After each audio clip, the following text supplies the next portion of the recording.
2026-yilda nogironligi bo'lgan shaxslarga juda ham katta imkoniyatlar taqdim etilmoqda davlatimiz tomonidan. Ushbu xabarni mana shunday toifadagi tanish bilishlaringizga maksimum darajada yuborib qo'ying, albatta foydali bo'ladi.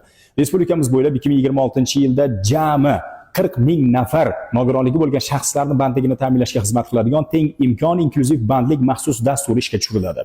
Do'stlar, mazkur dastur doirasida nogironligi bo'lgan shaxslarga bandlikka ko'maklashish davlat jamg'armasi mablag'lari hisobidan 3 yilgacha bo'lgan muddatga 6 oylik imtiyozli davri bilan bazaviy hisoblash miqdoridan 75 barobargacha, ya'ni 30 million 900 ming so'mgacha foizsiz ssudalar beriladi. Ssuda nimaligini bilasizmi? Kreditdan farqli o'laroq bu muayyan bir maqsad uchun davlat tomonidan beriladi va ana o'sha qiymatning o'zida oshirilmagan holatda o'sha qiymatning o'zi qaytarib olinadi. Bu ssudalar o'zi qaysi maqsadlarda beriladi deydigan bo'lsangiz, quyidagi maqsadlarda beriladi. Nogironligi bo'lgan shaxsni bandligini ta'minlash, tadbirkorlik faoliyatini boshlash uchun ko'maklashish maqsadida turli asbob-uskunalarni, texnikalarni, texnologiyalarni sotib olish yoki internet tarmog'iga ulanish maqsadida ajratiladi.